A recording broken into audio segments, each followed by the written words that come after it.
Hey.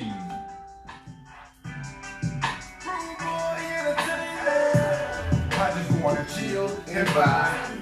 Baby girl, keep it real, no lies. She said she's 21, I said alright. If we gon' be gone, speak your mind. I just wanna chill and vibe. I just wanna chill and vibe. I just wanna chill and vibe. I just wanna chill and vibe. Baby, turn up. Hey. You know who to go turn up. Hey. Turn up, turn up.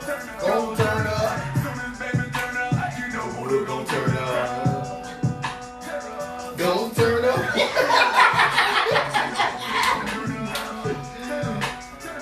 Go turn up. Baby, turn up. You know who to go turn up.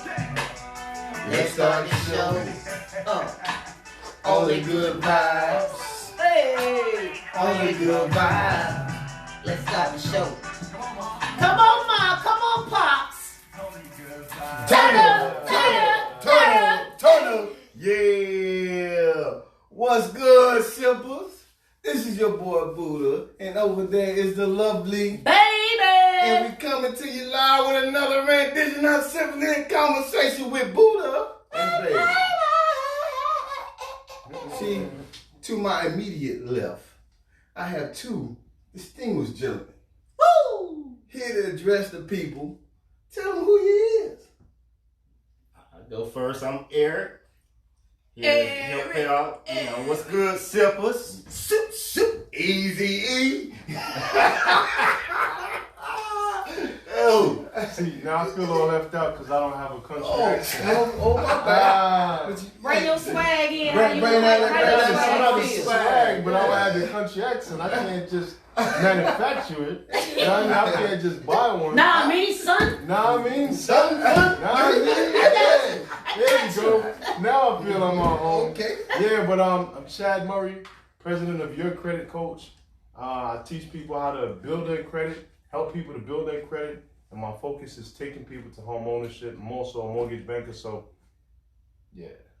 All right, that's what's up. So before we get any further, baby, how was your day? It was a great day to be great. All right. That's that. How was your day? Well, I really was thinking about having sex all day, but I had a show to do. you know, hey, keep shipping, baby. But I had to work like regular people. Doing some Regular people stuff. Right. But they caught me in a good mood though. They caught me in a good mood today. You know what I'm saying? I heard a good reasons to retire, but I don't know if there's any better than that. You know what I'm saying? They caught me in a good mood. I mean, so last week we were talking about sex in the city and what it looked like in the pandemic era. You know. So how was it? Well, how was it for you guys? Ooh. Well, first of all, how was y'all's day, Eric? My day was wonderful. All is well. Yes? That's it. Chad? Stupendous. And before Buddha jumped right into it, like he get beside himself, simple. Oh, What you sipping on, Pamela? Well, yeah. Me, I don't know. I just know it came prepared And pretty. and pretty in the glass. That thank you, Stacy. Well, let me tell you what she's drinking. You know, first of all, it's in a nice quality glass with a few cubes of ice. You know, some vodka, some ginger ale, a little mint, some lemon, Lemon. you know what I'm saying? I'm gonna be like this all night, y'all. Fingers up. You sit with your pinky up now. You know. Uh-huh. So I tried to make a drink. I tried to You put done garnish in and everything. That's not trying, that's doing. Man, you did that. That's High different five. One time. You know what I'm saying? What you got? Me, I'm doing the Old Faithful. Right? Old Because Faithful. this the rest of this 2020 It's Old Faithful. is Old Faithful. Right. So it's going cognac, cream soda, right? Yes. And a cinnamon stick. That's fancy. Oh, that's what I got. Oh, That's All right. And don't forget the mason jar. The mason jar. And the mason jar. That's Old Faithful too. Okay. Now, how you gonna juice yours up? Man, I can't even juice mine up. I got some simple 1800 peach chased by some Tito's. Yes, I close like it enough. simple. I just like it simple. Simple. Okay. To the point. And I'm just drinking some dirty ginger ale. dirty ginger ale. A little bit of yak. It's really dirty. It's really Yeah, dirty. okay. It's really dirty. I got you. So listen, welcome old sippers. Welcome new sippers. Now Go ahead, baby. Kill him.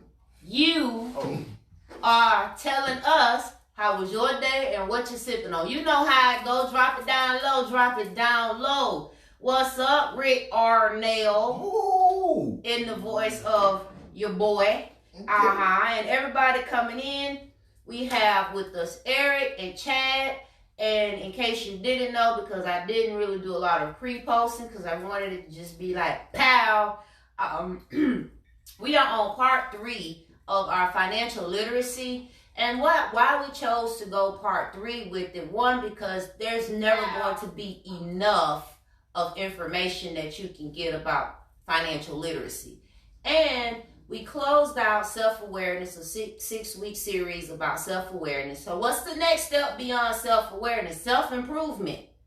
And this is the right opportunity to bring it back again with what they told you they do, which is vital to your next step in life.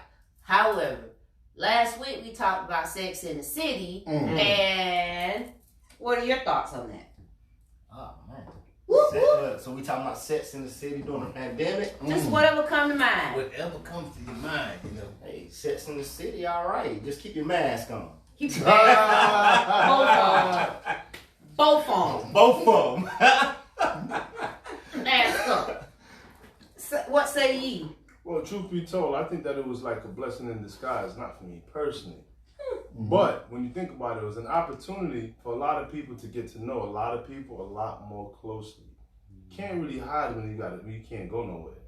So the person that you met during pandemic or during quarantine, chances are that's the person you're gonna see after. So if you find a good one, Salute to you. I like that. And if you find a bad one, salute. Kick rocks. It was fun while it lasted. That's right, man. You understand? You were just there for a moment. Now you got some. Give us Reasons, seasons. Extended spring break. Right. Well, they said reasons and seasons. You already know. That's it. Hey, man. Pick one. Okay. Find your place in life. All right. So as I said, we're talking about financial literacy part 3. And again, we have Eric and Chad here to talk a little bit. You know, they're going to be bouncing their ideas and telling you about insurance, mortgage, credit, the whole kit and caboodle. I know for me, on my journey, I'm at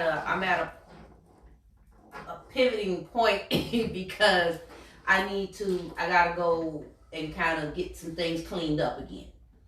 But I know I'm starting, how they say, you're not starting from the beginning, you're starting with more experience, kind of something like that, you know. So I know there's things that I know better on the how versus kind of going in blindly. But at the same time, it's good to network with people. It's good to have resources where at the very least, things change with time. We're in a pandemic. You guys were talking about, you know, the mortgage industry, the ups and the downs and all the things that's going to be vital. And I was listening to Chad yesterday, and he was just kind of dropping some nuggets out there about some things I want you to mention again about how some of the credit bureaus are reducing your credit limits. Speak a little bit about that, you know, in a moment. So I am intrigued by this, and I know, you know, some things I've been kind of low-key doing. One of the things I mentioned last night was I've been riding my baby girl as an authorized user on my credit card.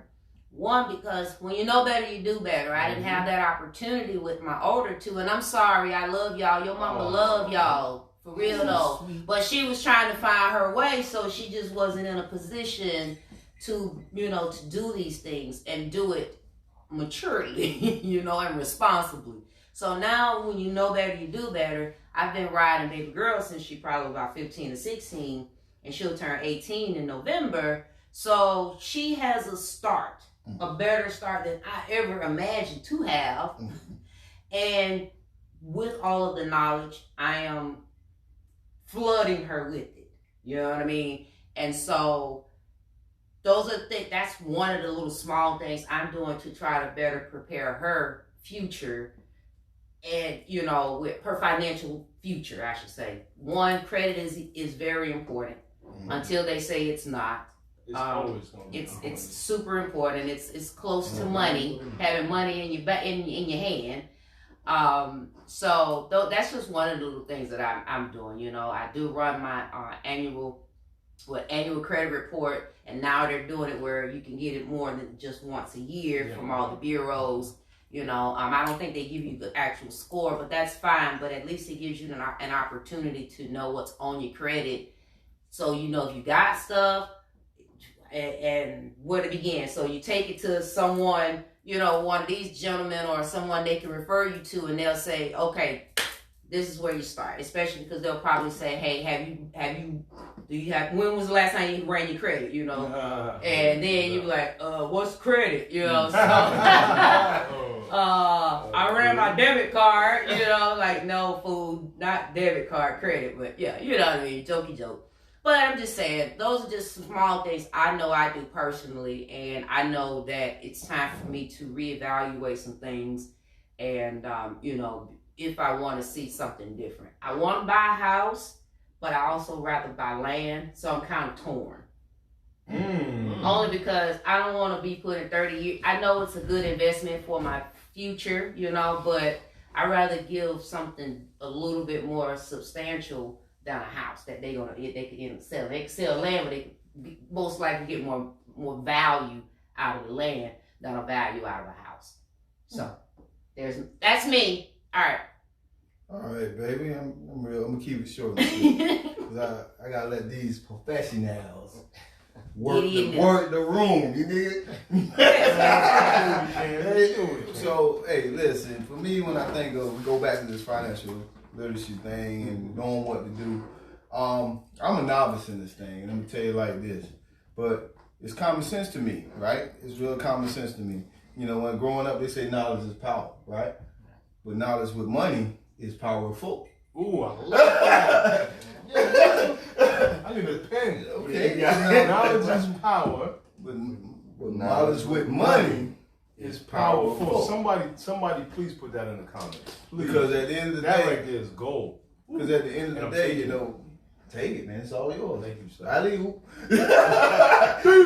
You know what I'm saying? But at the end of the day, how do we take back the community? How do we change the narrative in our own community? Well, you got to buy it back these days in order to make the changes that you need to make, right? How do you get there? Because some people don't know how to get there. But that's what these gentlemen are here for, to get you on track and lead you down that relevant road to greatness. Right. That's all I got. That's a lot. Sometimes short is good, You know what I'm sometimes saying? it's great. Yeah, brother, you want to jump in on that one? Go ahead. Go You want me ahead. to take that one? Take that one. Well, Take man, that I hope y'all typed that in the comments because what he just said was dope. Can you say it one more time? one. I got you, man. I heard that growing up, that knowledge is power, but with money, knowledge is powerful. Preach.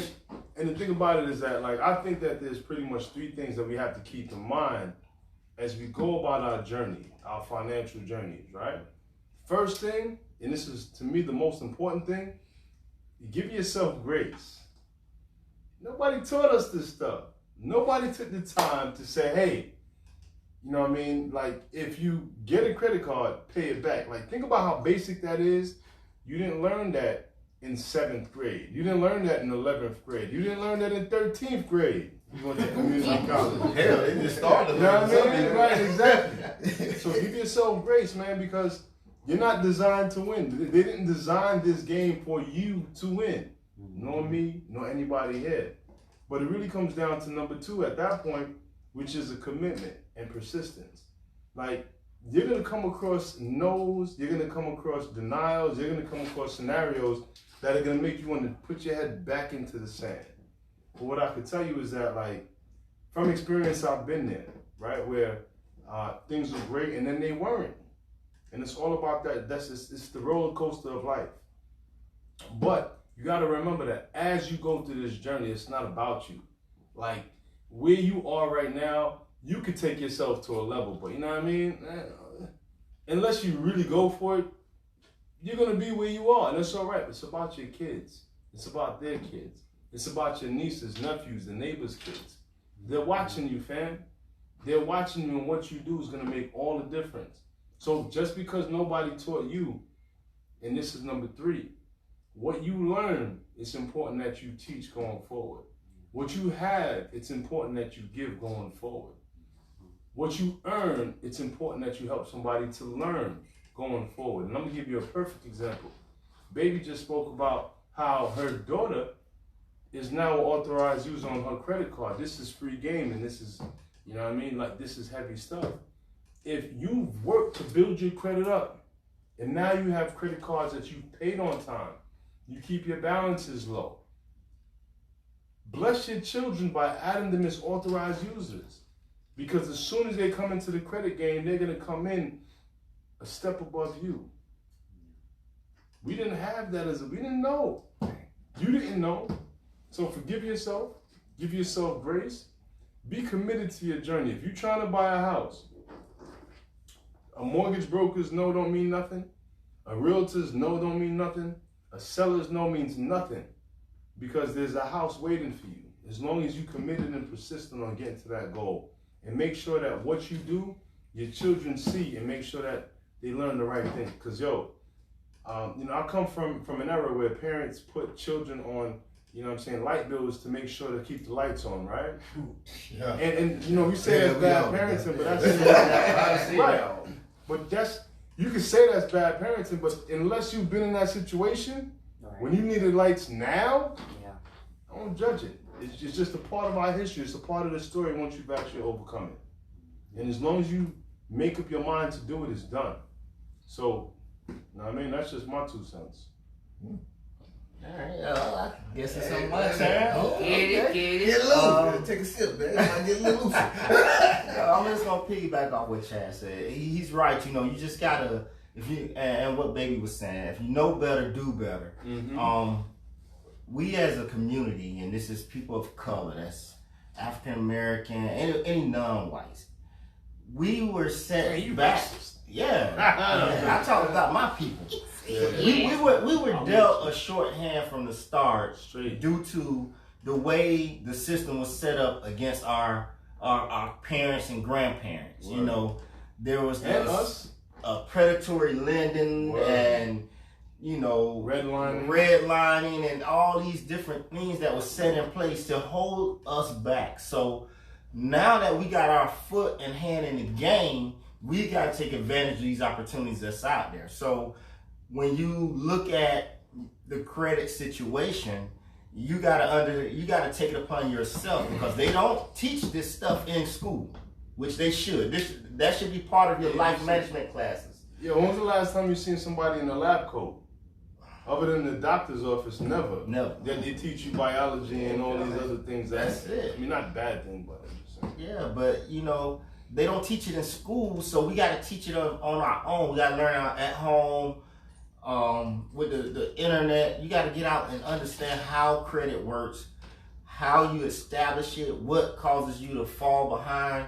I've literally seen people's credit reports, and they would swear that they should be a 700 because they make good money and they're paying all their bills on time. And then they you pull their credit and they're 640. And they're like, how can I be a 640 when I make umpteen amount of money and I'm paying every bill on time, I'm never late?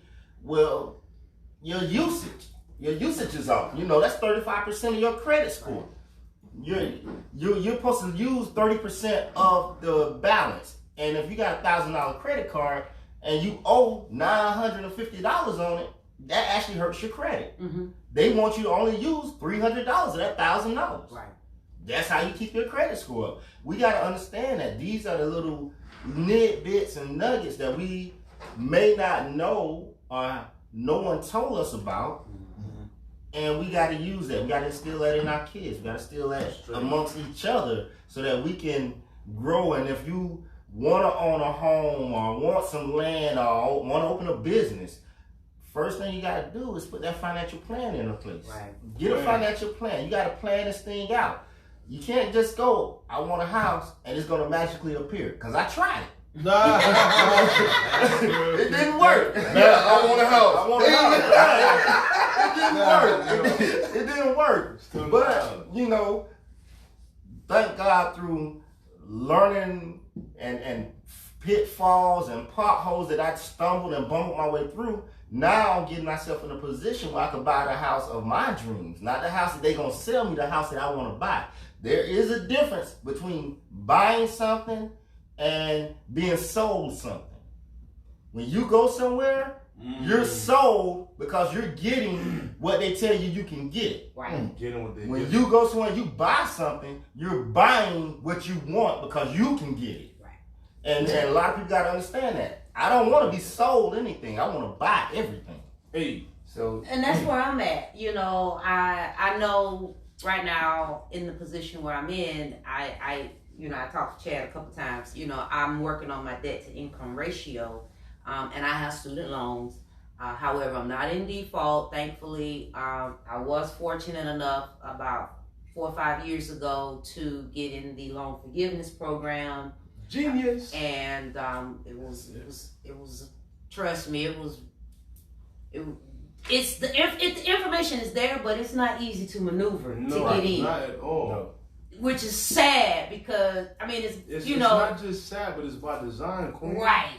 And so thankfully I was connected with someone that basically knew the ropes. And they was like, you gonna get in, and I did. And for probably about 4 to 5 years, I had a $0. Yeah. And every month it was Amen. $0. It went towards the loan forgiveness. Yes. So then on top of that, I'm also in it based on, well, the one that I'm in is because I'm in public service. Right. So you know, I get the 10 years, after 10 years, you know, my debt is, you know, forgiven. And then I'm on the income-based program. It's, you know, it's kind of like 2 things in one. So it's been a help. It really has, you know, for a little while. As I was finding my way, I did have some, you know, my student loans, not really default, but they were some late payments. You know, it is what it is. So that's going to permanently, for whatever reason, still be there, despite that it's been... No, not permanently. Well, I need... 7 years. Well, it's been 7 years. It should be. Still there? Yeah, I think so. But I'll let you know. We'll look into it. But it's just, you know, so I'm just trying to get better at doing the thing, because I know there was a time where, you know, 400. First of all, I didn't even care. Like, I don't care about the credit. I just need to live. I was trying to survive. Word. So now I want to live. Right. And there is a difference, you know, and you know, and I'm not saying that home ownership isn't good. Home ownership is great, but you know, whatever is important to you, go for it. But the main thing I would suggest, without being a professional or expert in the area, I would always say is, even if you don't know, as an adult, you got to hear conversations, and your little radar should be wanting to know. And if you don't want to know, don't deprive your children. Right. So my question, you made something good, baby. So how do you get yourself from a point of trying to survive, the mentality though, trying to survive, to living? You see me? That's deep. You know, how? Because that's where I feel like most of our people at.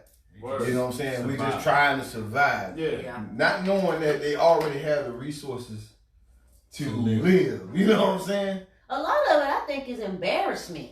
too, as adults. Yo, Pride. can I tell you? That like, man, I'm 50 years old and I ain't got shit, you know, You gotta or shake whatever. that off though. You gotta shake that off. Right. because It's there's like, but it's not too late to start somewhere. Yo, people hold on to that feeling, and you holding on to it like you're gonna gain interest or something. It's not gonna happen. Let it go, because the bottom line is, again, remember grace. Like we've gotten to the point that we are in our individual lives, and we have to celebrate that, because a lot of people haven't. A lot of people haven't, man. Think about the people who've passed away. Think about the people who are homeless, man. You go downtown, you see a whole bunch of homeless people, and you know, who knows, 10 years ago, they probably weren't much different than you. But we've come to this point that if you could be watching right now on Instagram, I'm only on Facebook, you're blessed enough that you could say, oh, you know what? My life is stable enough that I have internet, that I have a phone, and from there, it's a matter of taking it from where you are, man, and letting go of the shame, letting go of the embarrassment, and realizing that you're doing the best that you can with what you have. Now it's a matter of getting more. And when I say more information, more consciousness, more grit. Like, what bothers me the most is when somebody comes to me with a credit challenge and they say, yeah, I'll take care of it myself, right? And then they, and it's what it is you don't want to invest in yourself, right? Not you, because you're different. But some people don't want to invest in themselves, right? And then when they start the road of doing it themselves and they see how much work it takes, they can't finish. So be willing to make a wise investment into yourself. But once you've made that decision, go all out. Meaning that regardless of what hardships come, and I can't tell you how many people have gone to a mortgage bank or have come to me and said, Chad, listen, you know, I want to get this house, and you know, my family's ready to buy this, and And when I look at their income and I look at their credit, I'm like, not yet. I'd say no, you can't get that now. But they take it as a permanent thing, when the truth is it's just a not yet. Right. And that means that in order for you to get to where you have to be is focus, discipline, and really doing the work. But once you do that, it's done. And you can get exactly what you've envisioned for yourself. So don't quit. That's really what it all comes down to. It's you can't worry about everybody else. Yeah, and social media had you right here thinking you was the slum. Yeah, had your pocket watching for real. Yeah, you can't. I tell people a lot when people come to me and I've looked at credit reports and things of the nature. I said the biggest mistake that people make when it comes to attitude about credit is that you're so busy. You're a broke person trying to impress broke people. Right. You got to get out of that mentality. You cannot progress if you're regressing. If you're too busy trying to keep up with the Joneses, and the Joneses ain't got shit, you just trying to have an outward appearance. Taking care of your credit is a selfish decision. Believe it or not, you have to be very selfish to get your credit right. Yes. And a lot of people don't realize that. But you do. Because when you're trying to get your credit right, you have to. I gave him hell. Yeah. I be giving him hell. But you got to. When you're getting your credit right, you got to put you first. Period. Yeah. You may want to take your woman out to dinner. You may want to buy the kids something. You may want to buy yourself something. But you got to put yourself first. You got to go, you know what? I got to hold on to my money. I got to go, instead of going out and buying this or spending $100 on this dinner, let me take this $100 and put it on this damn Bright House bill I got on my credit report. Let me pay off this $120 medical debt or something that's on my credit report.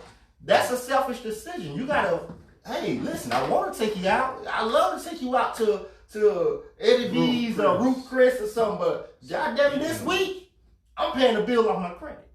Yeah. Because in the long run, it helps you and whoever you with. Right. Because it ain't no fun going to the damn store getting turned down on an account. I've been there.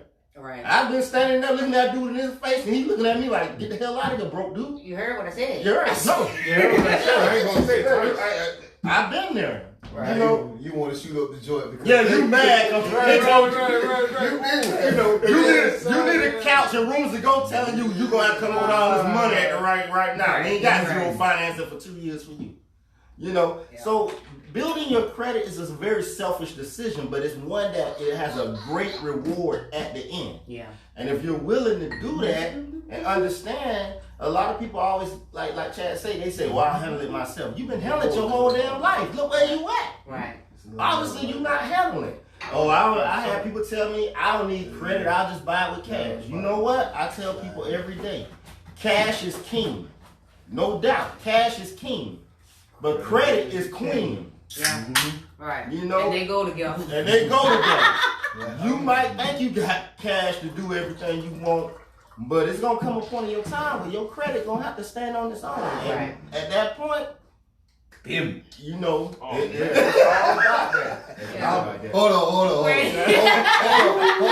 I'll wait on you to put that mix together now. I'll wait on you to put that mix together. All I'm missing is a cinnamon stick.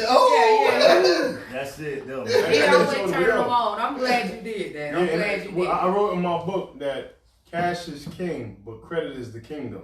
Okay. Because like if you're able to develop a reserve of money, cash money, and then leverage it with credit, we're talking about giving yourself 10 times the purchasing power. Whether you're talking about real estate, whether you're talking about your businesses, whatever it is. But like these are essential elements that, and again, it's not beyond possibility. It's definitely feasible. But again, it's a matter of really committing to what matters most to you. A lot of the times, you know, like he said, we're spending time trying to impress people that we don't like, getting things that we don't need. And if we really commit to really focusing on the vision of what we want for ourselves, the vision of what we want for our families, those things aren't even in the peripheral. Right. And it's a lot of times you're gonna have to, you know, say no. And it's okay because as long as you individually or you and your mate is good, that's all that counts. it really doesn't matter. Or your family, you and your family, you know what I mean? Like it's all good. Like because I see y'all, and then you know once a month or every other month. All right, I could, you know what I'm saying? We could toot a little more at your way, you know what I'm saying? Yeah. But because that's feasible, but it's in alignment with your goals, you know what I mean? And you need to be unapologetic about it too. Right.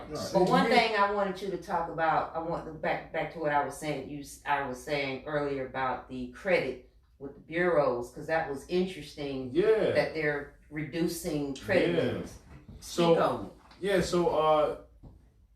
the gift and the curse that's going on right now is that if you've been experiencing any kind of financial challenges as a result of COVID, most credit companies, just about all of them, will give you some grace in terms of your payments.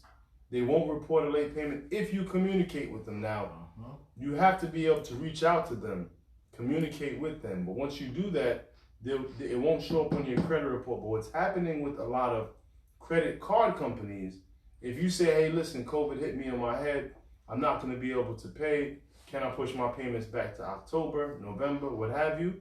They'll say, yeah, no doubt, I got you. And they're going to cut your limit hard. So it's really a balance that if you've done it already, it's cool. I mean, what's to come, we're still going to figure out as it goes. But ultimately, if the balances drop, but you maintain your payments, at that point, what you want to focus on, you have to really go really hard on bringing all of your limits down as low as possible. Eric mentioned that they want to see that your limits are at least 30%, but now at this point, we really want to expedite the process of getting you back to your higher credit limits by bringing them down to 10%. Your balances compared to your credit limits down to 10% or less, so that now after 6 months, 9 months, they'll be coming back at your door saying, hey, listen, you're eligible for this credit limit increase. So take your time, right? Really get into a place of intention rather than desperation.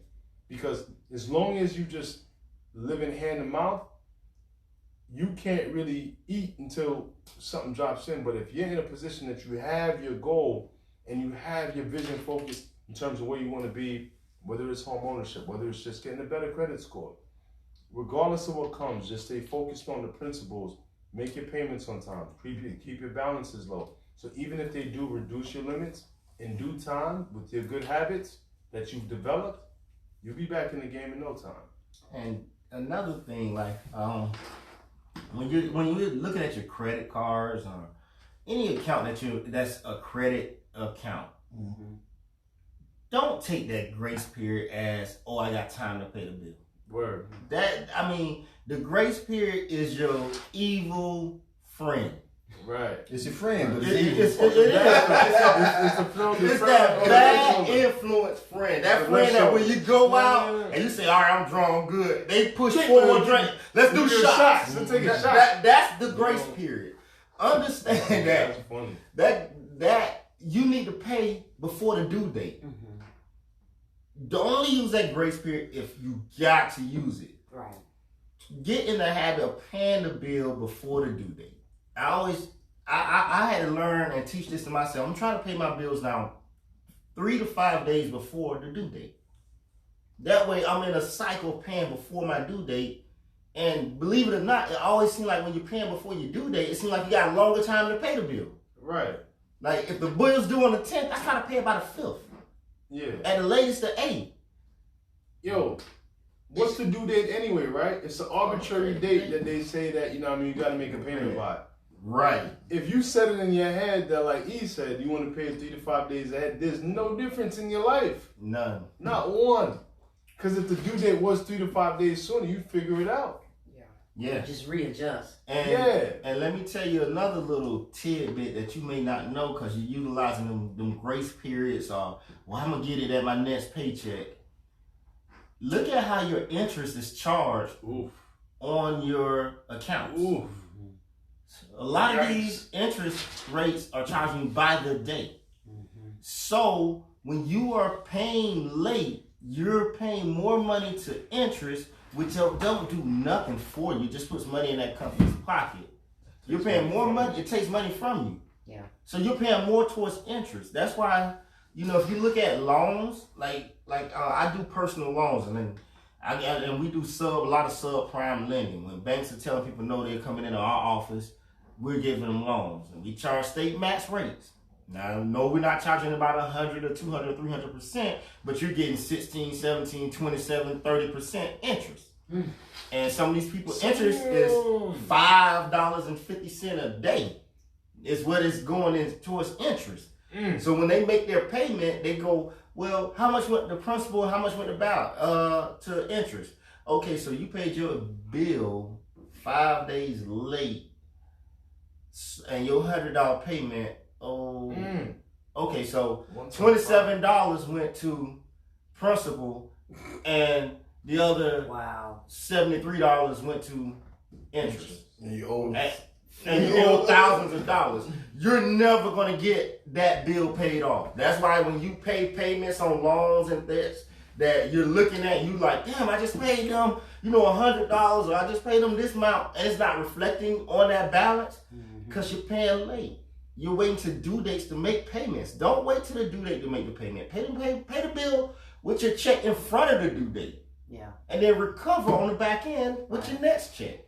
Normally what I do with my fixed bills, I try to split them in half and pay them every 2 weeks. So it was a sacrifice, and I need to get back on target again. But it helped because ultimately it looked like I was paying twice in a billing cycle. Right. But on the months where I had an extra pay period, it was a payment extra, twice out of the year you get two extra pay periods.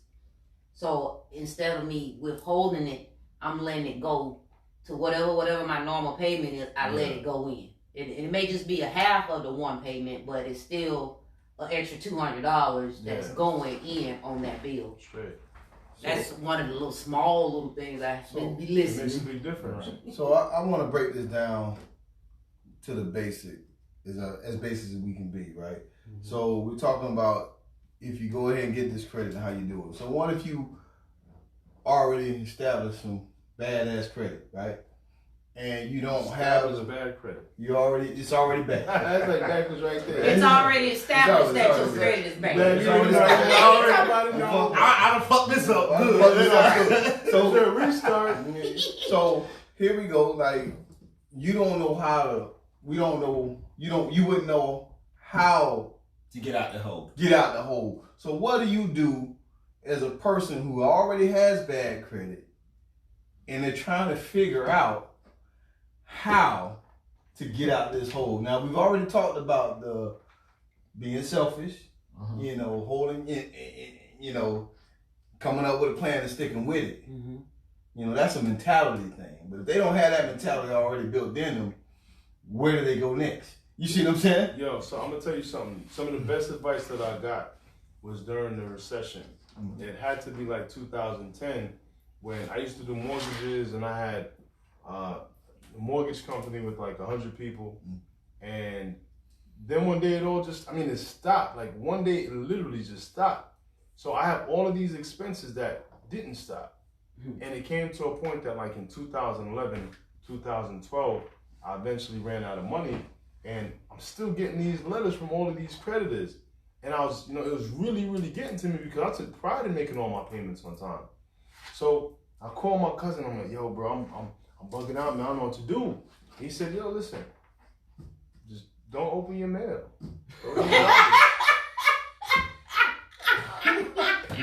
It ain't going nowhere. That ain't a Trumpy answer. That's the Trumpism. That's Yo, a Trumpy answer. but I'm gonna tell you right now. So here's the thing, because there's levels to it, right? The first level is finding peace within yourself and within your life. And if you let bills drive you crazy, then you can't find peace. Right. So if you're at a point where your income and your bills just don't match up, pick a few of them that you just don't pay. Swear to God. That's where you start. Right. Now, before you do that, communicate with them. Because especially right now, they're going to work with you. So you won't end up having to experience late payments. So if you're having challenges before you're over 30 days late, call to make a payment arrangement for the future. Then from there, bust your ass to get the money. But let it go in terms of judging yourself, because when you add your judgment on top of your reality, it makes it so much harder to trudge out of it. But once you, and for me, what I did was I lost the house to foreclosure and it all just dropped. But once I let it all just drop and I was okay with that, I was okay with me, I was happy I was able to get out of bed, because for a good year I wasn't, right? I wasn't able to even get out of bed or just care. I was super depressed. But once I let that go, I could then revisit the financial element with a whole new mindset. Well, okay, cool. Now that's what it was. Let me create what it's gonna be. And at that point, start to budget. Budget your money so you know what you got and you know what you don't. And at that point, you're gonna be able to be consistent about working on what you can while you let go of what you can't. All right? And I deal with a lot of clients that there's too much month at the end of their bill, their paycheck, right? There's still a whole week of, bills after their paycheck. So now what I say is, you want to take your largest credit card limits, right? And focus on keeping those intact. The little ones that whatever doesn't fit inside of your budget right now, let them go. If they're not willing to work with you, let them go, because this is what's going to happen. Let's say they go into collections. They get charged off and they eventually go into collections. Personally, I could dispute collections and get them all off, right?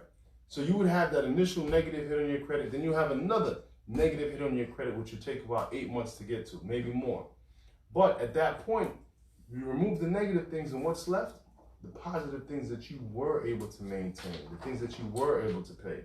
And then from there, creating a plan to bring your balances down, and then from there, continuing to progress towards whatever your goal is. But to go all the way back, start with your end goal in mind.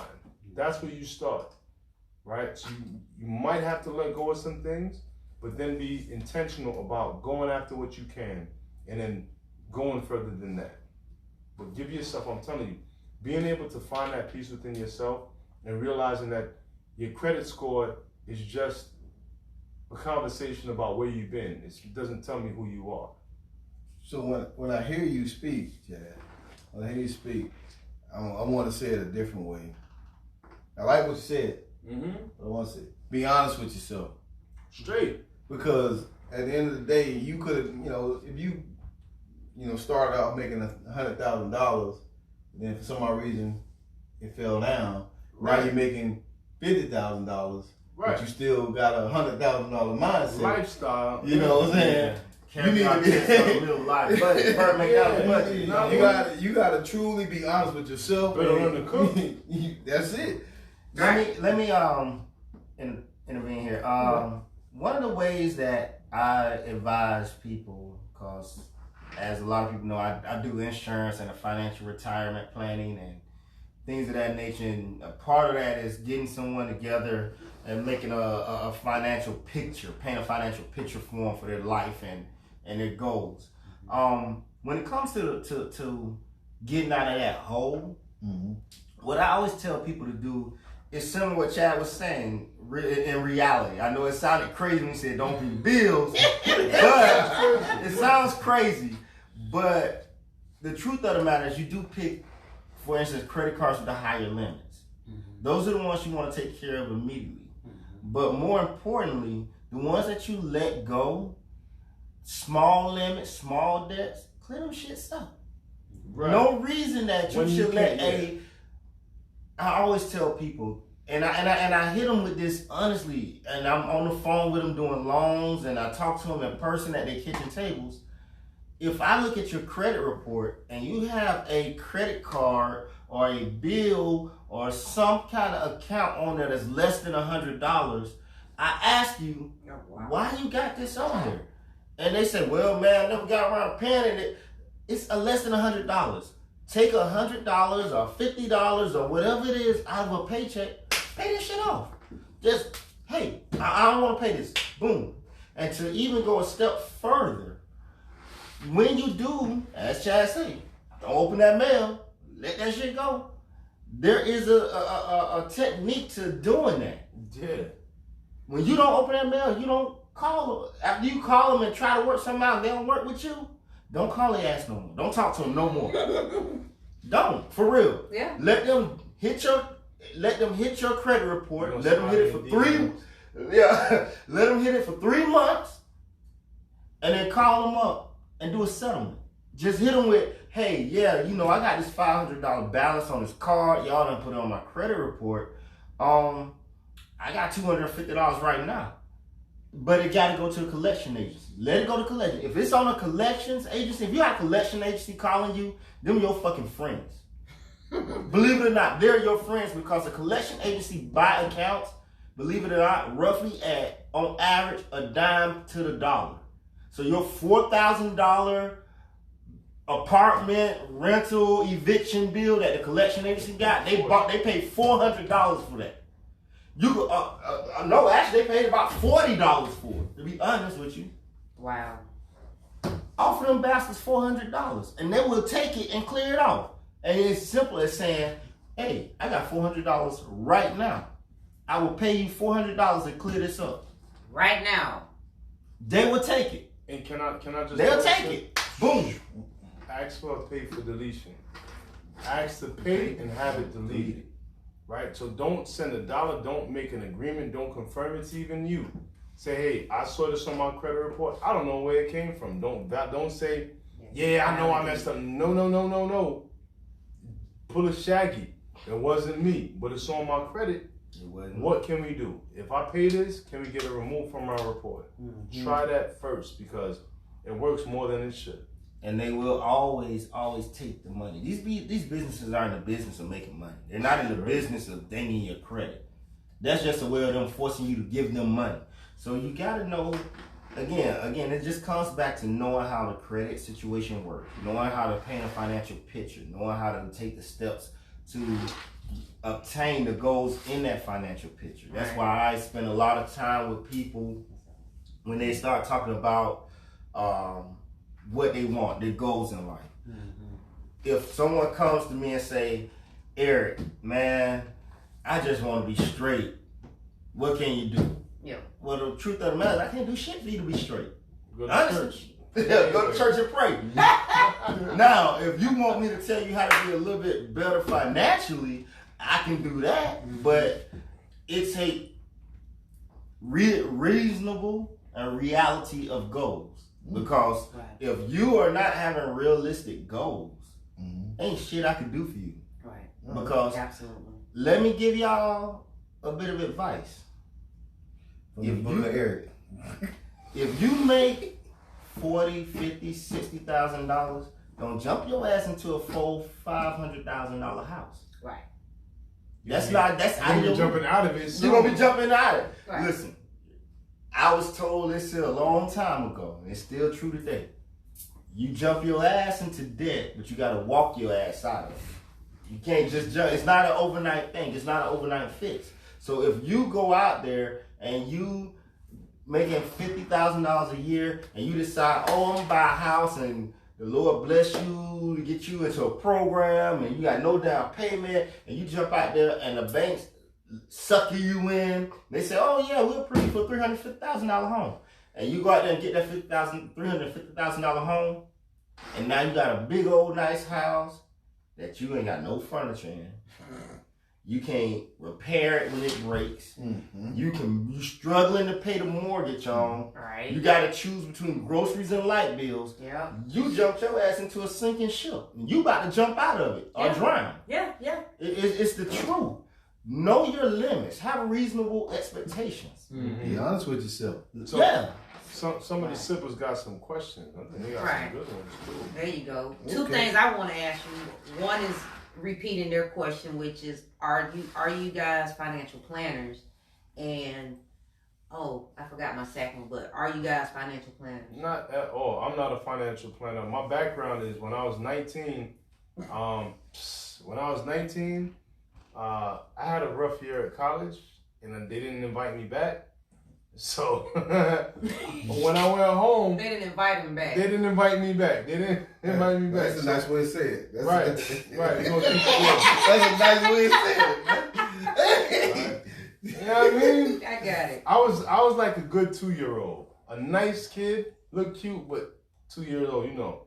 Anyway, I landed into the mortgage industry, and I learned about mortgages. I built a team. I became an owner of a branch of a mortgage company, made a bunch of money, learned about credit by messing my own up, lost the house to foreclosure. After I had I owned 7 houses at one time when I was, by the time I was 23. And I learned how to fix credit because I messed mine up and some of my friends messed theirs up. And at that point, after going through that process, I started buying houses again. I bought my first house again in 2009. No.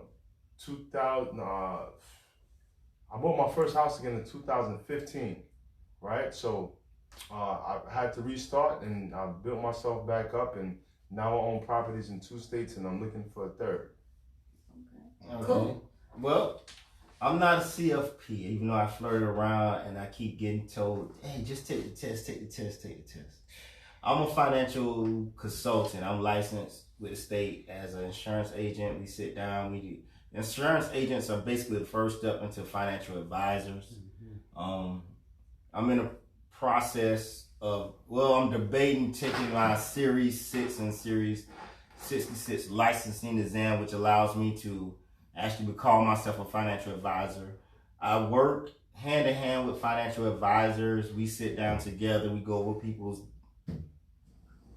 financial records, credit reports, budgets. We do everything that a CFP does and more. We just do the investment side. I was this close to getting my CFP. So as far as being called a CFP, no. Do I do the same work as the CFP? Yeah. I just don't get paid, get the charge for it. Mm-hmm. Basically, I do the same thing they do. I just don't get to charge you for it. Right. But I've been in the financial industry now for 5 years.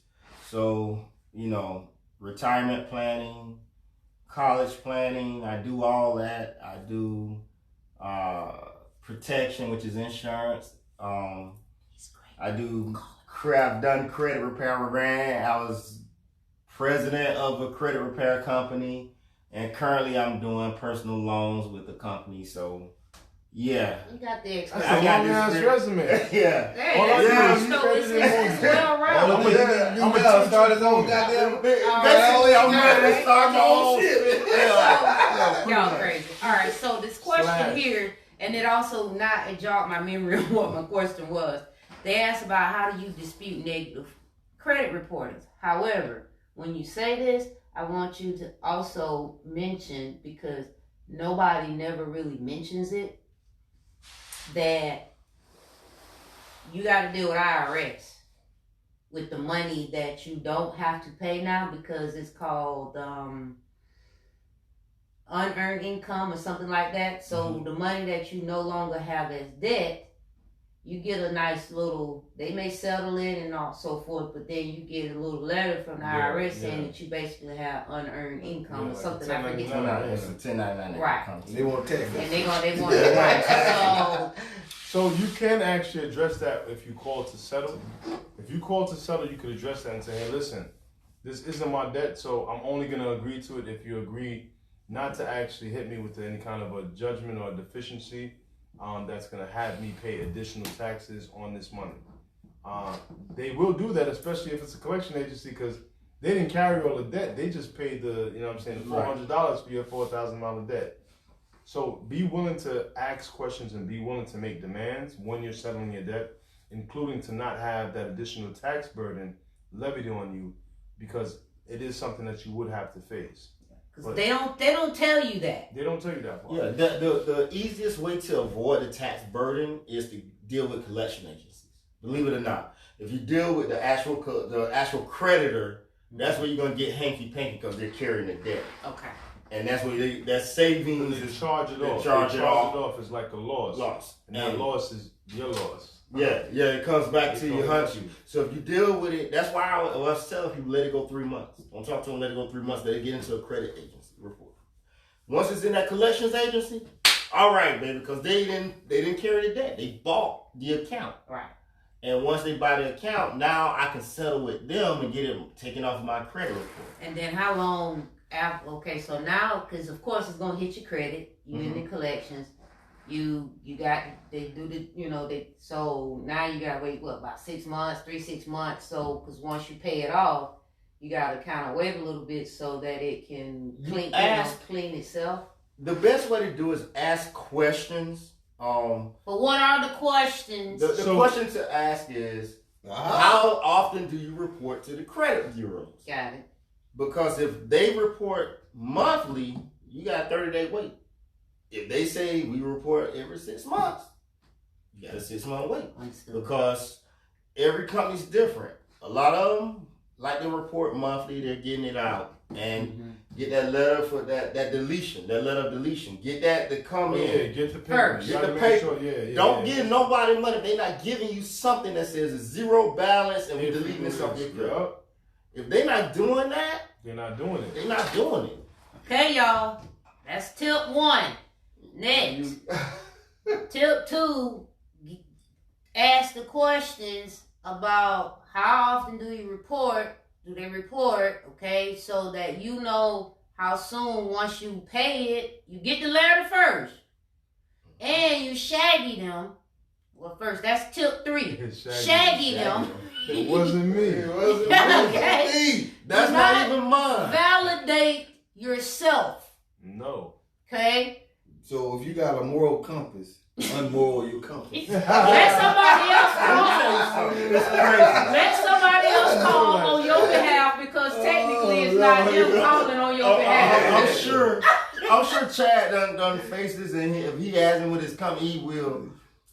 The funniest thing in the world to me is when somebody owes a company debt and they refuse to pay less than what they owe. They would literally say, they got that big moral compass. Well, I borrowed this money, and the company said I borrowed $1,000. The company said I owe them $1,700. I need to pay that $1,700. No, the fuck you don't. Especially with the collection. It's with collections. You know how much they own that for? Why you need to pay them that? And then you literally got to break down the fact that, hey, go to cnnmoney.com, type in debt to credit card ratio, how much it costs to pay off a credit card. Type in any of that shit in there. It's going to bring up a chart. And in that chart, it will tell you how long it actually takes to pay off credit card debt if you got a moral compass. If you got a moral compass, $10,000 of credit card debt can take you 20 years to pay off. Let me help you with your moral compass, fans. They're robbing you. Straight jacking. Robbing you, fans. Because he's straight jacking. That's like saying, hey, listen, Robert, I'm going to give you every dollar I have. You only got my wallet, but I have a stash in the back. Nah, fam. They're robbing you. The amount of interest that these companies are charging you are almost usury, which means that they're almost illegal in most cases. They on the fence of being illegal. It should be. So don't be a victim to your... I've never experienced that, by the way. My clients, I don't know, maybe they're a little more savvy and... They like to be shady. They like shady. They're not about that. They're trying to say, nah, man. Let me tell you, the craziest thing in the world is they do that and they will argue with you. I've literally been on the phone for 45 minutes arguing with a guy. I'm not arguing nothing. Like, dude, what do you want me to do? You call the wrong dude, do your thing. Yeah, but so, it's hard. It's people out there that feel like if they borrowed it or they took it, they need to pay it back. And that's fine if that's you, but understand. Don't make that. They bending you over when you do it. Oh, and spelling wrong? Are you in? Right. They not even spelling wrong. They don't care what you feel or how you think. You gonna feel this. All right. So one more question here. What is your take on permanent insurance versus term insurance? So is that whole? Is that permanent whole or is all there right. So with the insurance, I like. Today, back in the day, permanent insurance and term insurance was whole and term. Okay. In today's insurance world, believe it or not, there's basically whole and term, but whole has a subcategory called permanent. Now, don't get them twisted. Whole insurance is that old school insurance. It's called final expense. It is you give me this, I give you that. It's normally a small amount, and that's it. You know, it builds the cash value. It's not going to do anything special. Permanent insurance is a whole life insurance. So you buy it, it's not going to run out as long as you pay your premium. But you can do so much more with permanent insurance. Permanent insurance are things like IULs or the total insurance. Yeah. It's things that you can use to invest. You can do things with it. It builds a higher amount of cash value in it. It's just a better insurance. When people go whole insurance / permanent insurance versus term insurance, I always tell you the simple way to think of it is purchasing a home and renting a house. Term insurance is renting a house. You pay me some money, you get to stay there. Term insurance, you pay me some money, I cover you. At the end of this lease, your ass got to go or you got to re-up. Right. That's what term insurance do. You buy it in 5-year, 10-year, 20-year, 30-year increments. Once it's gone, it's gone. And once it's gone, it's gone. It's normally cheaper than buying a whole house. It's normally cheaper. It's renting. It's renting. Now, there is a place for term insurance.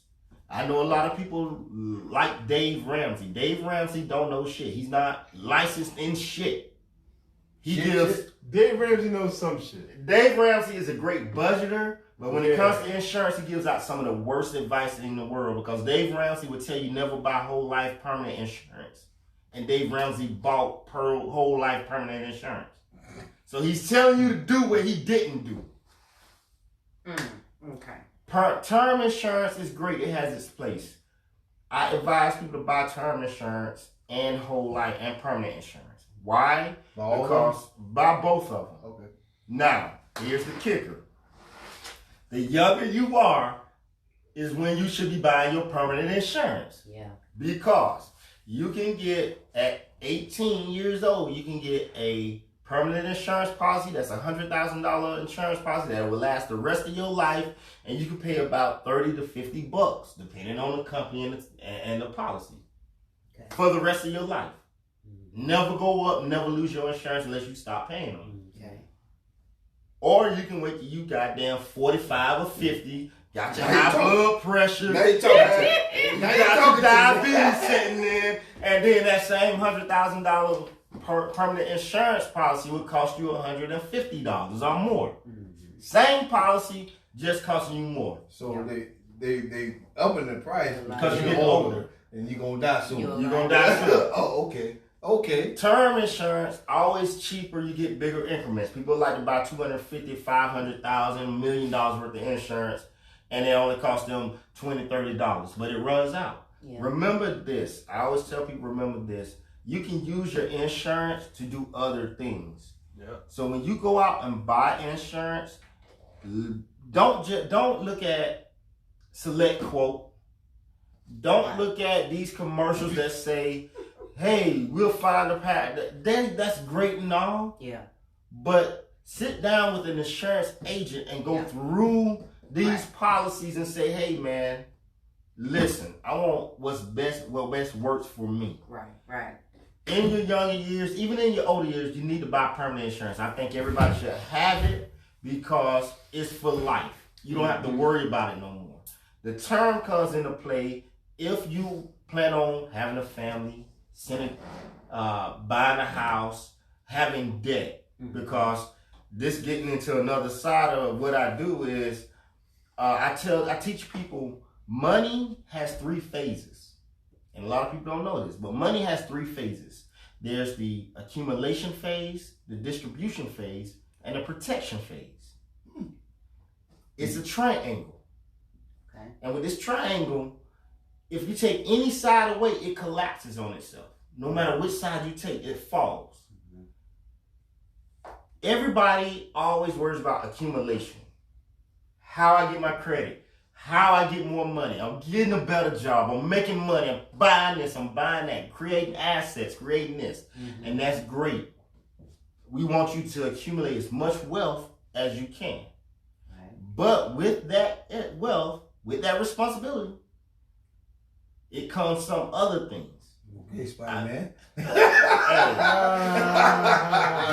what happens. Spider-Man. I got You got all this accumulation going on. Now you got to start thinking, how do I protect what I have accumulated? Right.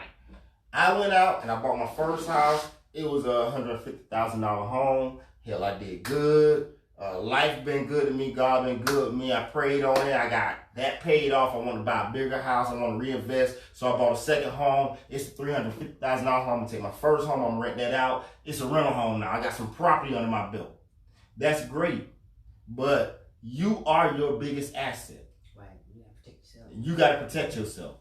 What does that mean? That means that if you protecting, if you accumulating this stuff, money in the bank, savings accounts, checking accounts, IRAs, stocks, bonds, all this stuff, it needs to be protected.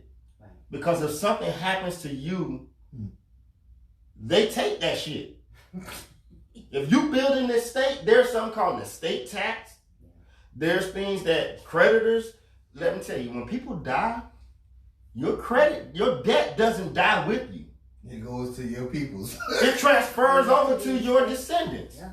People don't know that. People think, well, hell, I'm going to die. I don't care about paying them off. You don't care, but as your child, as your dependent, motherfucker, I care. I don't want to be responsible for what you ran up. Okay, so I'm going to pause it right there. Motherfucker, I don't care. Yeah. But that's what people, I've sat down with people at their table and heard these things from people. And they say, well, hey, I don't worry about that. I don't need that insurance. I don't get that because when I die, I ain't worried about it. But the people you leave behind got to worry about it. Right. Now, granted, on one level, if you ain't got shit, they ain't coming for you. Right.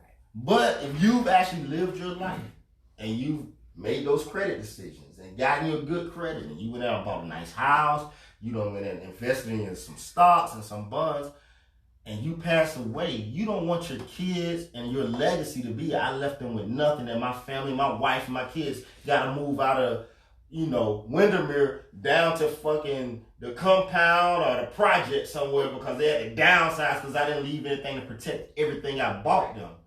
And that's where your protection phase comes. You gotta grow. So your term life insurance products, it grows with that. Hey, get a big policy. I got $1 million worth of assets. I need a $2 million worth of insurance. Cover those assets and then some. Right. That's your accumulation protection. Then there's the distribution phase, which a lot of us forget about. Distribution means how you're gonna live after you start working. How do you live after you retire? Mm-hmm. Once you retire. Mm-hmm.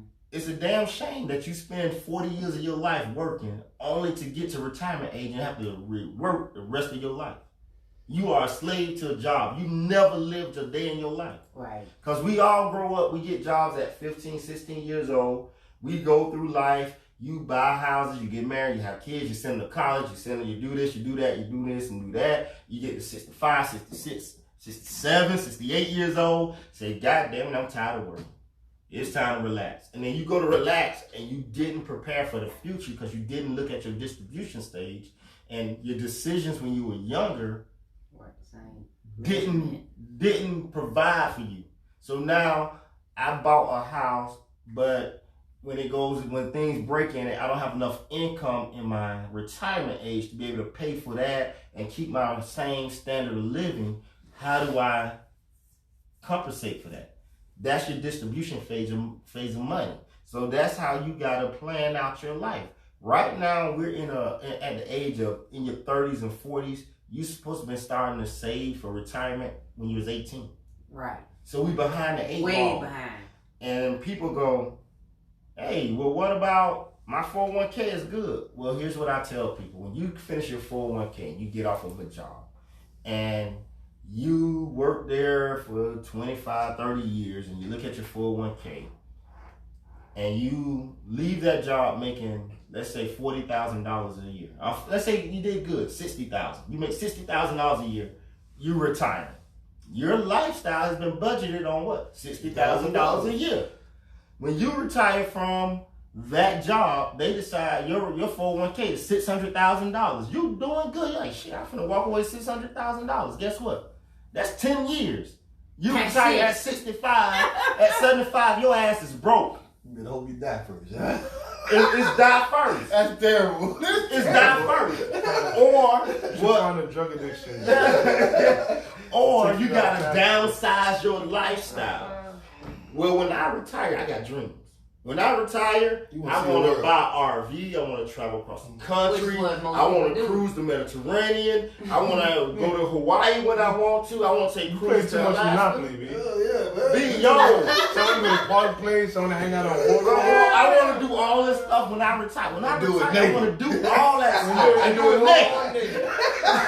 I want to do that stuff. So that's why you got to take care of all phases of money. That's why it makes it work. You can't put emphasis on one without putting emphasis on the other. So my brother, Donna asks, okay, so what happens if you already acted on your moral compass and you're paying that debt?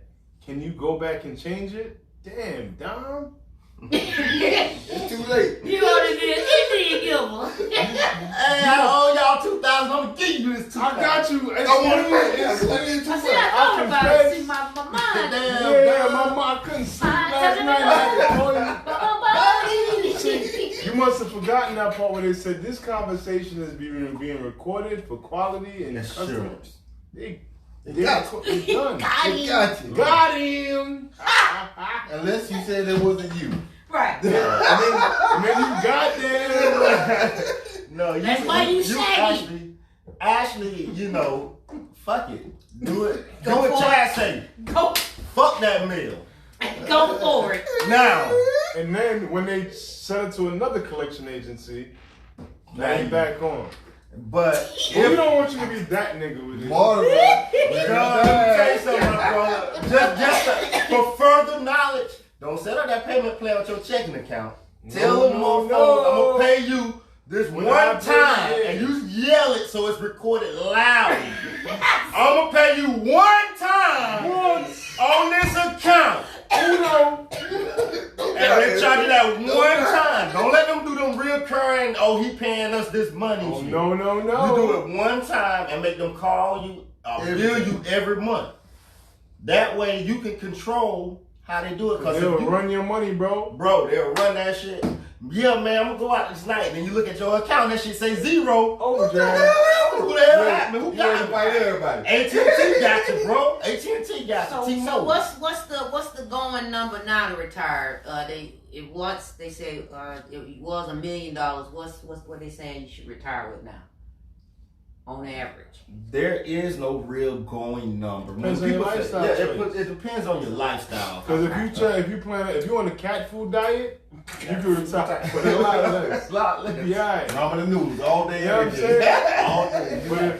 But if you're on a Mediterranean and boardwalk diet, You know, like my man that's a said. different conversation. Yeah. So it's really a matter of, again, you just broke it down too. I tell people this here. You pick your retirement age, i.e., you get retirement benefits, I think, right now at 66. Most of us are going to work till 66. Speak Experts for say, yourself, them. most of them are going to work till 66. I ain't working to shit. Experts say you're going to work to Somebody, 68. yourself or somebody. Most experts are saying most people are going to have to start working till they're 68. How long do you plan on living outside of the age of 68? If you plan on living 10 years, 15 years, 20 years, 30 years, I always tell people that I pick a retirement age. For me, my retirement age is 60. That's what I'm picking. I feel like I should be done working by the time I'm 60. So you goaling yourself. That's everything you do. So at 60, I say, God gonna bless me, and I'm gonna live till I'm at least 90. Right. That's 30 years. So I want to be able to make enough money in retirement, make enough money for my retirement that I could live off about $60,000 to $70,000 a year for the next 30 years. That's how you set your goal for retirement. Right. Now, if it happens and it's great, if it doesn't and it falls short, at least you done set a goal to get there. Some of us have set a goal that we can't reach because we just started too late for that goal. Right. But in reality, I want to live off of $60,000 to $70,000 a year for 30 years after retirement. Yeah. I may die early, and my son and kids get all that money, and Debbie be happy. Right. She bring Debbie bring her groove back and everything. So, okay, for those that did start a little bit later and they have to be a little bit more aggressive, what's ideal to be aggressive with retirement? Realistic and aggressive. Being realistic and aggressive with a retirement means that you're smart enough to make smarter decisions than you did when you were younger. I.e., nobody can tell you, okay, first of all, you start with the easiest thing is your 401k. How are you investing your 401k? When you get with people, when I get to sit down, when the stock market crash, your 401k take a dump too. Right. Okay, sorry. Now, you brought up a good point. When you are working with a 401k, if you have a 401k at your job, find out how your shit works. Like literally, it's your money. Find out how that shit works. When we get signed up for job benefits, everybody signs up for 401k. Yeah, I'm gonna put, they match 3%, they match 6%, I'm gonna put 2% in there. That's it. Okay. Do you know how that shit working? Are you conservative, moderate, or aggressive? How much is going in? If they're going to match 6%, why did you only put 2% in? Right. That was stupid. If they're only going to match 3%, why you put 6% in? That was stupid. And I tell people that all the time. Find out how you want to do your 401k and how it works. What are you investing in? What kind of stocks are you doing? What are they using your money for? Putting your money at. Second of all, know what your company match is. If you're allowed to put 6% in, but your company only matches 3%, guess how much you should put in there? 3%. People say, well, no, because I need more money. Great. Don't put all your eggs in this basket. They only giving you 3%. That other 3%, you can go open up an IRA. You can invest in some stocks, some bonds, some CDs. You can do insurance, that permanent insurance, those IULs serves as more than just life insurance. Yeah. I got an IUL with Mutual of Omaha. Yeah. My IUL, I pay my money every month, and it's invested on the market, not in the market. Right. That's key. Listen to the words that came out of my mouth. On the market, not in the market, which means that when the market is good and the stocks are going up, I'm making money.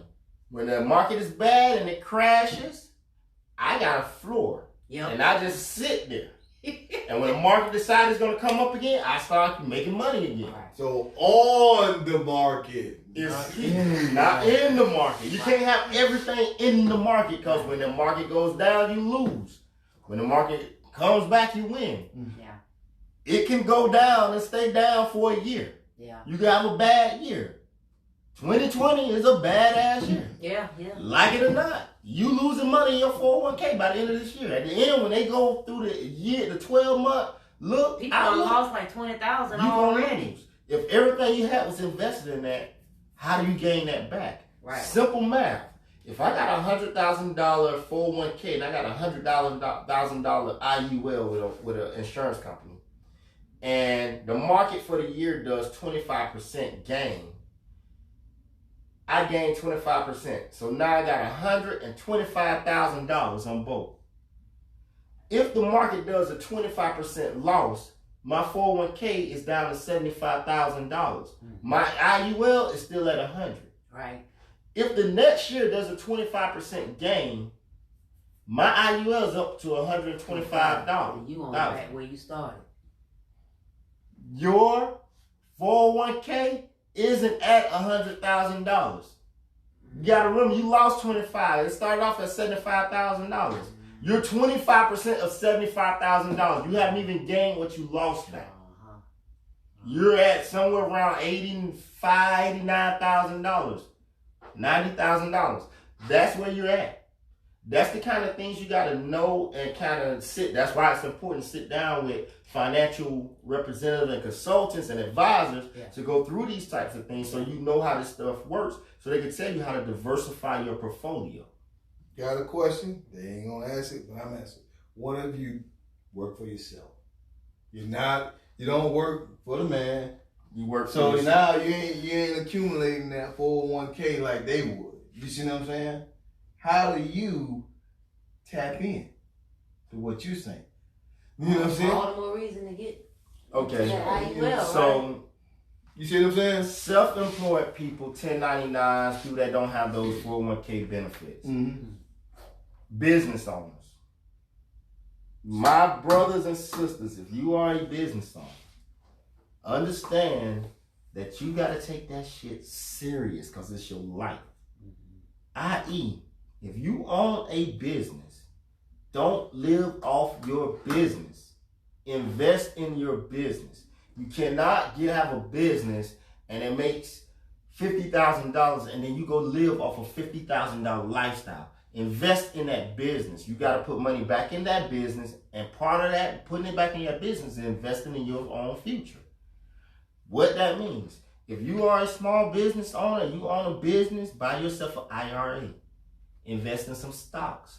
Invest in some bonds. Invest in some CDs. Something that matures on the other end. Ain't no money good. Lazy money is never good money. What is lazy money, Eric? Lazy money is money you stick in the bank and that's it. Okay, so you're just waiting on the interest on bank. Bank interest don't pay nobody shit. Ain't nobody getting rich off of bank interest but the bank. Right. Because they take your money and they invest it. Right. Mm-hmm. And a lot of people don't know that's what banks do. But guess what happens when you put your money in the bank? Your money sits in that digital account and you can go look at it. But the reality is the bank took that money and invested into this $100 million investment over here, and they loaned it to that big wealthy businessman. That's what happened to the bank. That's why it's FDIC insured. Right. Because the feds reinvest back, they insure that money. So if you come in and say, I want to pull it, and the bank lost money, the feds will pay you your money. It's not a loss to you. So that's why when you go to your bank account, you have some magical money that show up And you're like, They oh, put that in the wrong account. That ain't money. That's a big mistake. That's a Don't big mistake. spend. But if you spend it, that's your ass been supposed to be. Don't spend it. Now, if it's in there in these 60 days, it's yours. Right. Because they can't. It ain't a dispute in 60 days, it's yours. Yeah, it's difficult. I know to try to when you're self-employed to try to plan out your own thing, but you got to do it because at the end of the day, you're not running a business until the day you die. Hopefully, you're passing it along to somebody, and then you want to live off something else. Again, stocks, bonds, IRAs, and you can get these things, and you don't have to get one. You don't have to get one IRA. You get a Roth IRA, you get a traditional IRA, you get your CDs, you get your stocks, your bonds, you get all these other multitude of options out there to use as retirement because those are what they're there for. Do you have any suggestions or recommendations of stock company, investors or whatever to utilize, or it's just kind of? I stay out of that pot. Yeah. I stay out of that pot. But I will give you this tidbit. Don't just invest in anything. Right. Do research on stocks. If you're thinking about investing in the stock market, take it upon yourself to go, okay, well, first of all, what type of stock do I want to invest in? Chad, that next question gonna be for you. Do I invest in technology, pharmaceuticals, software companies, car companies, transportation, energy? Know where you want to put your money at. Yeah. Then once you figure out where you want to put your money at, look at the different companies that's involved in that. Find one you think works. Watch. Listen, you can this stuff is all public knowledge too. It's just a matter of you typing it into Google and finding out. Because these companies on the stock market, they have to release their projected reports and their past reports. It's public knowledge. You can pick a company, see what its performance been over the last 12 months. See what their projections are. How often in the last 12 months, how often each quarter, how often did they hit their projections? And then invest in them. Everybody don't have $1,000 to invest in Facebook or Tesla or Google or Got you, bro. Yeah, everybody don't have money to do that. It's little companies out there that's going to be the next Google. They're going to be the next Tesla. They're going to be the next Facebook. And they're doing good. They're going to be there. Cannabis. Sonny said cannabis. Right. Cannabis is actually a good. Yeah, no doubt. I really need to get in there. Get good place to invest. Okay. Just saying. Invest in it. Find a company, invest in it. Yeah. But I don't tell people specific stocks because you're not gonna jump around and tell everybody. No, I know. Eric told me to get in this thing. I lost all my money. So, Chad, No. are there some property investment companies that you can buy stock in if you want to buy the real estate but not buy individual properties? If you don't want to buy individual properties, you could invest in a REIT. That's the real estate investment trust. So the different REITs that, again, you could invest in, that you could research and find out what the best are. Personally, REITs, cool, smaller returns. And the beautiful, the thing about it is that if you have more money that you just want to gain returns on, interest just like stocks, then yeah, that's cool and all. So you'd look into a REIT. But personally, I'm a real estate investment kind of dude. I think that there's, when you consider the fact that you could invest in a REIT and make anywhere from, 6 to 8, 9%, or even less in most cases for the more conservative and strong ones. If you're able to, whether it's flip a property, wholesale a property, or even buy a property and hold it and rent it, the difference is going to make a huge difference in your lifestyle. So I personally think that there's no reason why people can't just go ahead and buy their first property and leverage that first property through refinancing and using that money for a down payment to buy more property and keep that process going. It's called the Burr method, actually, where you buy, you renovate, you refinance, and repeat. You do that. You could do that over and over and over and over again to put yourself in a position where you actually dictate your market rather than being dictated to by a market. That's So the same on the market. Yeah. Not in the market. Yeah. I see Don asked the question about if you don't have kids or someone to leave insurance to, do you need permanent insurance when you die? You can't take it with you. Yes, you still need permanent insurance, and I'll tell you why. Perfect example. I had a client who she didn't have any kids and she wasn't married, and she bought. Chad signing off, ladies and gentlemen. She bought a. Sorry, man, for making you so late, man. Nah, it's all good. It was a pleasure. Yes, It's a sir. pleasure. I gotta go wind down on my Wednesday and just go, you know what I mean? You only live once. YOLO. Wind down on the Wednesday. You know, but Thank you.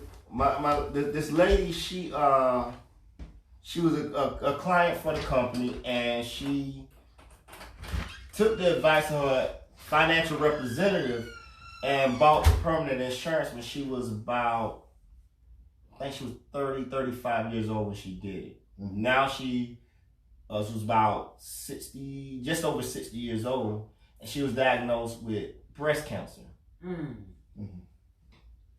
She was insured. Didn't have to pay for nothing. Didn't have to pay, she didn't lose her insurance. You can't predict the future is why you have permanent insurance. Yeah. You buy it because you can very well become what they call uninsurable. What does that mean? That means that if you buy a term insurance policy, and that's your only insurance policy for 20 years, and you bought it when you was 20, and then you read it up when you was 40 for another 20 years, and then you turned 60. And when you turned 60, you was diagnosed with heart disease or cancer or kidney failure. Insurance companies will deny you and say, we won't insure you. And you won't have any insurance. Right. And that's a Or- return policy. That's a term because it ran out, and now they're like, oh no, bro, you sick. We not insuring you. You on your own. And now, if there's an insurance company that will touch you, which there are only a handful. When I say a handful, you're talking about 2 or 3. That's it.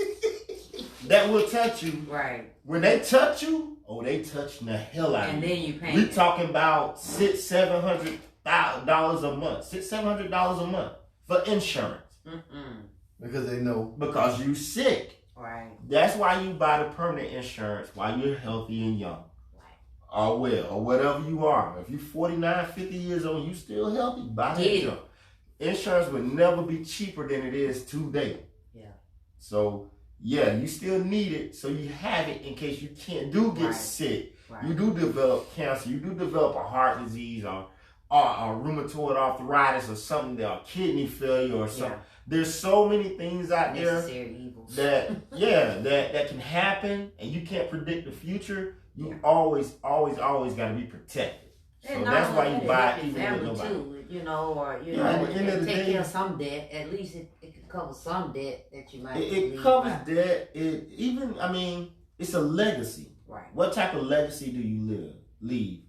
A couple years ago, I was at a conference. It was a national conference up in D.C. for financial advisors and insurance professionals of color. They have it every year, and they move locations, and it's a giant conference. Every insurance company, big one that you could think of, have people there. We all come in. They have guest speakers, and one of the things that was taught, and it was told to us, that if you look at the generational wealth gap in America with middle class America alone, the average white family, middle class Americans are roughly around $200,000 to $250,000 a year of income. The average black family is at like $80,000. And people say, what? That don't make sense.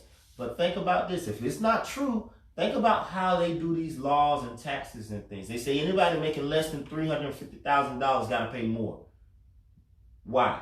Because it encompasses more of white America middle class. That's where their limits at. They're up here. Us on the bottom half, we down here. I make 40,000, my wife makes 40,000. That's only $80,000 in your family household. I make 50, she makes 50. That's only 100,000. Even if I make 75, she makes 75. It's only $150,000. You still lagging behind. You sing as well. It would take black people at the rate we're going and how we don't buy insurance and leave legacies for our youth and generations. It's going to take us over 200 years to catch up to white America.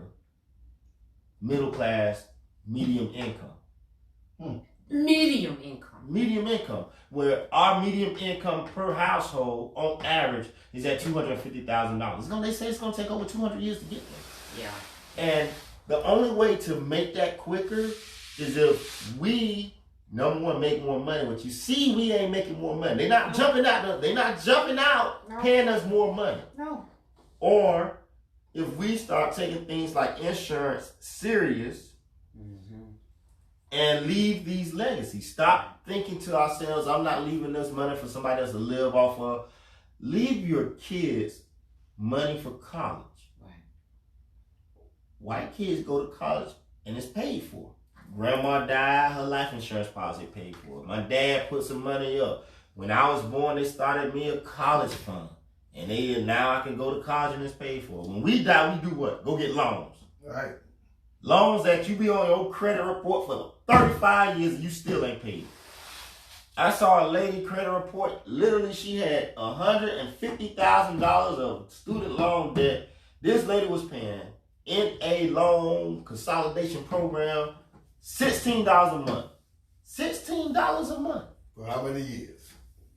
200 and something payment. Two or 300 payments. You know how long you gonna be paying on this? You 30, 40 years.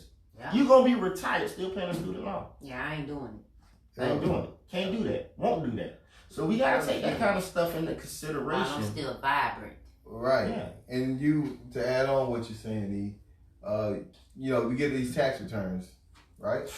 Every month, every year, right? You get tax returns. Some people who get them. Right? Yeah, some I ain't got So, a couple years. Use those tax returns wisely. Invest. Yeah. Now's the time. To invest in yourself. Yeah.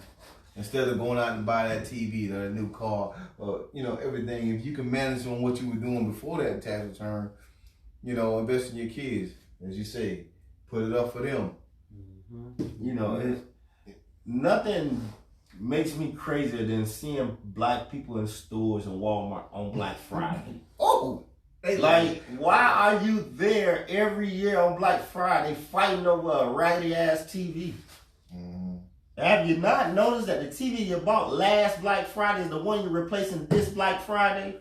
They scamming you. They sell you a TV that's doomed to go out in 11 months, right around November. Mm-hmm. In Walmart, anyway. In Walmart, you're going to go there and fight for another TV that's going to be out in 11 months. Your Yeah. tax return come, don't put rims on your car. Don't go to the casino talking about, I'm going to flip this. Or don't put it in. They making money off you. Don't invest on They've your been doing this studio for time. Don't invest on you 45 years old, rap is over. Don't nobody want to see your old ass out there Wrap rapping. this credit. Yeah. Yeah. Clean up your credit. Clean up some of those things on your credit report. Well. It's a million other things you do. Go invest in the IRA. And go vote. So now, thank you all. And go vote. Go vote. Slide that in there. Mm-hmm. Tonight we had Chad. I have Chad's book. Uh-oh. I meant to have him talk about it, but that's fine. So he has a book out. It's called The Credit Building Blueprint: 7 Pillars to Excellent Credit, and it's Chad Murray. You can find it on Amazon. All right. Drop some good nuggets in that one as well, and you can also find him, because I know he's gone, to tell you where you can find him. But you can find him at www.yourcreditcoach.com. Yourcreditcoach.com, and you can set up consultation with him, and you can reach him. He is on Facebook as Chad Murray, ChadMurray. You can find him if you got some other questions for him exclusively, or in addition to questions you may have for Eric. Eric Bass. He's on Facebook as well. He don't talk to people much, but You're right. if you hit him up, just joking. But he is available. So if you actually hear him, you reach out to him because you saw him on the show. Let him know that hey. Let us know. Yeah, let him know. Hey, I saw you on Sipping the Conversation show, and I wanted to get with you. And he can set something up with you as well, and he can tell you his real information, how you can be reached. You can reach me through Facebook or email me. It's probably better to email me because sometimes I avoid Facebook a little bit sometimes because I'm working and doing other things, and I apologize for people who reach out to me and take me 2 or 3 days to get back to you. That's life, Right. Idle hands ain't nobody's friend, though. You got to be shaking and moving to make a little money and can do well. But you can email me at eabass94@gmail.com. I don't have a true business email because I got the long company business email, which I don't want you to go through that because they monitor that. And then I'm in the process of working my own agency up, and I'll establish an agency email at a later date. But right now, you can reach me through that. You can reach me on Facebook. If you hit me through Facebook or contact Baby and Buddha, they can reach me, and I'll be happy to work with you. Like I say, my portfolio is kind of diverse now in finances, insurance, retirement planning, college planning. Thanks, I partner with a good friend of mine. He's a local guy. He went to Lake Howell, went to Notre Dame. He's a financial advisor. He is top of the table, and what that means is they're in the insurance world, there's something called $1 million round table. And to be a part of the $1 million round table means that you are one of the best advisors in the nation. Top 10% of advisors are the only ones that get there. He's a part of that table. Both of our mentor is part of top of the table, so that's the top 1% of the top 10%. All of us are African American. And my friend, his name is Joe Farrell. He actually wrote a book, 2 books. They're called Mailbox Money. Some of you have seen me post up something recently that said Global Mailbox Money. That's a charitable organization that he started. I'm part of. I'm just going to play them quickly. Where we basically we pay per month a little bit of about $10 a month. We put it together, and then we randomly do acts of kindness. What that means is you can and it's local. It's here in Orlando, Apopka, Sanford. It's local. You may be in Walmart one day, and one of us may walk up and pay for your groceries. Whatever you buying at Walmart right there, or pull into a gas station and somebody might walk up and give you a gold envelope filled with $50 or $100 in it. And it's random acts of kindness. I've seen them with the kids stand up on a street corner and wave cars down. When the car stop, hand them an envelope of money. So we do things like that. It's called micro philanthropy.